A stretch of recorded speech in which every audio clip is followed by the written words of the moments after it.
ইতিহাসের পাতা থেকে আরেকটি ঘটনা শুনুন। হাদিসটি এসেছে মুস্তাদরাকে হাকিমে। তিনি বলেন যে আবু লাহাবের ছেলে ছিল লাহাব, লাহাব ইবনে আবি লাহাব। লাহাব ইবনে আবু লাহাব কানা ইয়াসুব্বুন নবিয়্য সাল্লাল্লাহু আলাইহি ওয়াসাল্লাম। সে নিয়মিত মুহাম্মদুর রাসূলুল্লাহকে গালিগালাজ করত।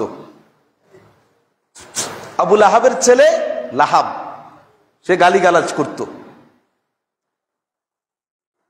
তো রাসূলুল্লাহ সাল্লাল্লাহু আলাইহি ওয়াসাল্লাম তার গালিগালাজ শুনে এতটাই ব্যথিত হতেন, কষ্ট পেতেন, কিচ্ছু করার তো ছিল না, মক্কার জীবন। রাসূল সাল্লাল্লাহু আলাইহি ওয়াসাল্লাম বদদুয়া করছেন, আল্লাহুম্মা সাল্লিত আলাইহি কালবাক, হে আল্লাহ তোমার কুকুর তার উপরে চালিয়ে দাও। আবু লাহাবের ছেলের জন্য কি করলেন? বদদুয়া করলেন। আবু লাহাবের ছেলে দিলেন কি? গালি। আর রাসূলুল্লাহ করলেন তার জন্য বদদুয়া। অন্য আরেকটা বর্ণনা এসেছে আবু লাহাবের ছেলে লাহাব যে সে এ কাজ না, বরং উতাইবা আরেকজন ছিল তার ছেলে, উতাইবা এই কাজ করছে রাসূল সাল্লাল্লাহু আলাইহি সাল্লামের সাথে। আর উতাইবার সাথে রাসূল সাল্লাল্লাহু আলাইহি ওয়াসাল্লামের মেয়ে উম্মে কুলসুমকে বিয়ে দিয়েছিল। কিন্তু সে রাসূল সাল্লাল্লাহু আলাইহি ওয়াসাল্লামের প্রতি ক্রোধ, ঘৃণা, গোসা, হিংসা, বিদ্বেষের কারণে তার পিতা আবু লাহাবের পরামর্শে উম্মে কুলসুমকে তালাক দিয়ে দেয়। একবার সে শাম দেশে ব্যবসায়িক কাজে বের হবে। উতাইবা বের হওয়ার আগে সে বলে যে যেহেতু ব্যবসার কাজে অনেক দিনের জন্য বাইরে চলে যাব, মুহাম্মদের কাছে যাই কিছু গালিগালাজ করে শোনাই আসি, মানে অগ্রিম অনেকদিন তো থাকবো না, যাই কিছু গালি দিয়ে আসি। গেছে, যাই রাসূল সাল্লাল্লাহু আলাইহি সাল্লামকে গালি দিলেন, তাকে থুতু দিলেন। লা ইলাহা ইল্লাল্লাহ। বিশ্বনবী মুহাম্মদুর রাসূলুল্লাহকে গালি দিলেন আর তাকে থুতু নিক্ষেপ করলেন।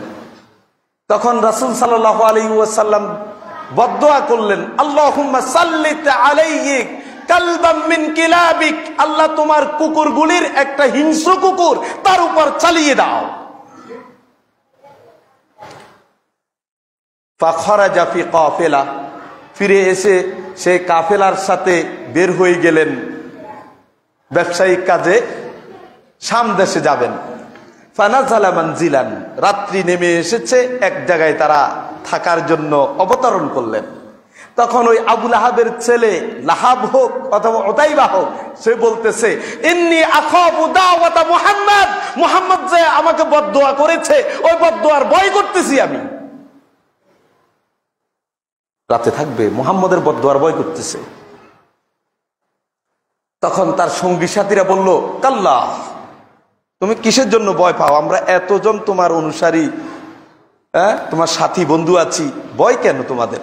ফাহাত্তু মাতাআহুম ওয়া ক্বাআদু ইয়াহরুসুনা, তারা তাদের যত আসবাবপত্র আছে সবগুলিকে তাদের চারপাশ দিয়ে বেষ্টনী দিয়েছে, ঘেরাও করছে, এবং তারা উতাইবা অথবা লাহাব যেই হোক তাকে তাদের ঠিক মাঝখানে রাখছে, রেখে তারা চারদিক দিয়ে তাকে ঘেরাও করে রেখে ঘুমিয়ে পড়েছে। মাঝখানে কে?